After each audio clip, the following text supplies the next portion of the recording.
Ready. नमस्ते प्रणाम। हम केसर ले दो सबके गोड़ लगतनी जितना भी हमार जनता जन भगवान स्वरूपी जनता बड़े सबके आपके प्यार और आशीर्वाद से ठीक बनी। अभी आज निकल बनी काम करे। और कल एगो हमार गाना रिलीज होता अन्नपूर्णा फिल्म से जन की कश्यप कहर, और वो गाना के नाम बा होली के कबूतर। तो वो लोग इतना प्यार और आशीर्वाद दी कि जवन तकलीफ और दुख हमारा 5-6 दिन ने भइल है वो काल हमके खुशी में बदल जाओ कि कम से कम 2 घंटा में 1 मिलियन होगा के चाहिए। और अपन प्यार और आशीर्वाद ओकरा मिले के चाहिए रोज सबके। ऐसे जे अब समझ ली कि अब कश्यप कहर बता काले से होली स्टार्ट हुई। बाकी हमारे आदिशक्ति पर भी 2 मिलियन गाना हो गए। बोलो बीट पर ट्रेंडिंग में बा।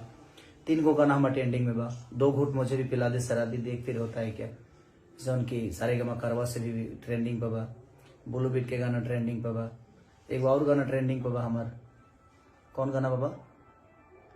3 गो गाना ट्रेंडिंग पे बा। जिनके म्यूजिक ट्रेंडिंग पर 3 गो गाना बा हमार। तब ऐसे ही प्यार आशीर्वाद देते रही। और आप कल जब गाना रिलीज होता कोशिश करी जो हो जल्दी से ट्रेंडिंग में आवे और सबके प्यार और आशीर्वाद मिले। जना के राइटर बानी हमारा अखिलेश बाबा, गाना के राइटर अखिलेश बाबा, कंपोजिशन शुभम तिवारी जी, रिकॉर्डिस्ट गोलू, और म्यूजिक डायरेक्टर हमारे छोटू रावत जी, और अंतरा सिंह प्रियंका जी गौले बनी। यानी सब पूरा टीम के सहयोग से कोनो चीज होला। अब में सबसे ज्यादा सहयोग रहुआ सबके होला, जबकि वो जानते बानी कि रहुआ बदौलत अब हमारा जीवन में केहू दोसर है नहीं और हमके दोसर चाहिए ना करी। रहुआ लोग बानी तो हम दुनिया में कहीं तक रह सके। और आज खुश बानी, आज बानी कहे से 4-5 दिन परेशानी रही है, कोनो बात ना, धीरे धीरे सब ठीक हो जाए।